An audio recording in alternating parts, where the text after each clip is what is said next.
اعوذ باللہ من الشیطان اللعین الرجیم بسم اللہ الرحمن الرحیم۔ میں آپ کی خدمت میں علی احمد ہوں کراچی سے، اور اس وقت 5ویں پارے کے آخری ربع کا ترجمہ پیش کر رہا ہوں۔ آپ سے گزارش ہے کہ آپ قرآن مجید کو سامنے رکھ کر ان آیات کی طرف نظر کریں اور نظر دوڑاتے رہیں اور سنتے رہیں کہ ترجمہ ان آیات میں جو پیش کیا جا رہا ہے ان کے کچھ الفاظ آپ کی سمجھ میں آ رہے ہیں یا نہیں۔ انشاءاللہ اگر رمضان المبارک میں آپ یہ پریکٹس کریں گے تو انشاءاللہ آپ دیکھیں گے کہ انشاءاللہ خداوند عالم خصوصی مدد فرماتا ہے رمضان المبارک میں جو قرآن کو سمجھنے کی کوشش کرتے ہیں۔ بسم اللہ الرحمن الرحیم۔ ان لوگوں کے اکثر راز کی باتوں میں کوئی خیر نہیں ہے مگر وہ شخص جو کسی صدقے کار خیر یا لوگوں کے درمیان اصلاح کا کام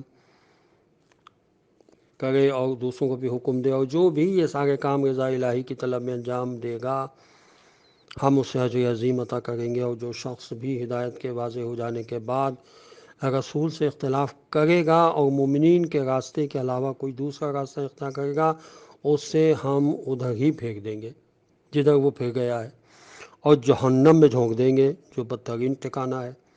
خدا اس بات کو معاف نہیں کر سکتا کہ اس کا شریک قرار دیا جائے، اور اس کے علاوہ جس کو چاہے بخش سکتا ہے، اور جو خدا کا شریک قرار دے گا وہ گمراہی میں بہت دور تک چلا گیا ہے۔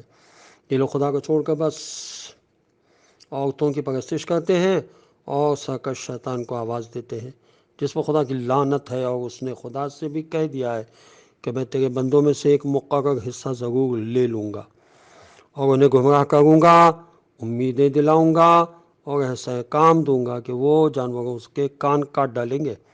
پھر حکم دوں گا تو اللہ کے مقررہ خلقت کو تبدیل کر دیں گے، اور جو خدا کو چھوڑ کر شیطان کو اپنا ولی اور سرپرست بنائے گا وہ کھلے ہوئے خسارے میں رہے گا۔ شیطان ان سے وعدہ کرتا ہے اور انہیں امیدیں دلاتا ہے، اور وہ جو بھی وعدہ کرتا ہے وہ دھوکے کے سوا کچھ نہیں ہے۔ یہی وہ لوگ ہیں جن کا انجام جہنم ہے اور وہ اس سے چھٹکارا نہیں پا سکتے۔ اور جو لوگ ایمان لائے اور انہوں نے نیک اعمال کیے ہم ان قریب انہیں ان جنتیں جاری ہوں گی، وہ ان میں ہمیشہ ہمیشہ رہیں گے۔ یہ خدا کا برحق وعدہ ہے، اور خدا سے زیادہ راست گو کون ہو سکتا ہے۔ کوئی کام نہ تمہاری امیدوں سے بنے گا نہ اہل کتاب کی امیدوں سے۔ جو بھی برا کام کرے گا اس کی سزا بہرحال ملے گی، اور خدا کے علاوہ اسے کوئی سرپرست اور مددگار بھی نہیں مل سکتا۔ اور جو بھی نیک کام کرے گا چاہے وہ مرد ہو یا عورت، بشرطے کہ وہ صاحب ایمان بھی ہو، ان سب کو جنت میں داخل کیا جائے گا اور ان پر ذرہ برابر ظلم نہیں کیا جائے گا۔ اور اس سے اچھا دیندار کون ہو سکتا ہے جو اپنا کو خدا کی طرف رکھے اور نیک کردار بھی ہو اور ملت ابراہیم علیہ السلام کا اتباع کرے جو باطل سے کترانے والے تھے، اور اللہ نے ابراہیم علیہ السلام کو اپنا خلیل و دوست بنایا ہے۔ اور اللہ ہی کے لیے زمین و آسمان کی کل کائنات ہے، اور اللہ ہر شے پر احاطہ رکھنے والا ہے۔ پیغمبر صلی اللہ علیہ وسلم یہ لوگ آپ سے یتیم لڑکیوں کے بارے میں حکم خدا دریافت کرتے ہیں تو آپ کہہ دیجئے کہ ان کے بارے میں خدا اجازت دیتا ہے، اور جو کتاب میں تمہارے سامنے حکم بیان کیا جاتا ہے وہ ان یتیم عورتوں کے بارے میں ہے جن کو تم ان کا حق میراث نہیں دیتے اور چاہتے ہو کہ ان سے نکاح کر کے سارا مال روک لو۔ اور ان کمزور بچوں کے بارے میں ہے کہ یتیموں کے بارے میں انصاف کے ساتھ قیام کرو، اور جو بھی تم کار خیر کرو گے خدا اس کا بخوبی جاننے والا ہے۔ اور اگر کوئی عورت شوہر سے حقوق ادا نہ کرنے یا اس کی کنارہ کشی سے طلاق کا خطرہ محسوس کرے تو دونوں کے لیے کوئی حرج نہیں ہے کہ کسی طرح آپس میں صلح کر لے، کہ صلح میں بہتری ہے۔ اور جو بخل تو ہر نفس کے ساتھ حاضر رہتا ہے، اور تم اچھا برتاؤ کرو گے اور زیادتی سے بچو گے تو خدا تمہارے اعمال سے خوب باخبر ہے۔ اور تم کتنا ہی کیوں نہ چاہو عورتوں کے درمیان مکمل انصاف نہیں کر سکتے ہو، لیکن اب بالکل ایک طرف نہ جھک جاؤ کہ دوسری کو معلق چھوڑ دو، اور اگر اصلاح کر لو تقوی اختیار کرو تو اللہ بہت بخشنے والا اور مہربان ہے۔ اور اگر دونوں الگ ہی ہونا چاہیں تو خدا دونوں کو اپنے خزانے کی وسعت سے غنی و بے نیاز بنا دے گا، کہ اللہ صاحب وسعت بھی ہے اور صاحب حکمت بھی ہے، اور اللہ کے لیے زمین و آسمان کی کل کائنات ہے۔ اور ہم نے تم سے پہلے اہل کتاب کو اور اب تم کو یہ وصیت کی ہے کہ اللہ سے ڈرو اور اگر کفر اختیار کرو گے تو خدا کا کوئی نقصان نہیں ہے۔ اس کے لیے زمین و آسمان کی کل کائنات ہے، اور وہ بے نیاز بھی ہے اور قابل حمد و ستائش بھی ہے۔ اور اللہ کے لیے زمین و آسمان کی کل ملکیت ہے، اور وہ سب کی نگرانی اور کفالت کے لیے کافی ہے۔ وہ چاہے تو تم سب کو اکٹھا لے جائے اور دوسرے لوگوں کو لے آئے، اور وہ ہر شے پر قادر ہے۔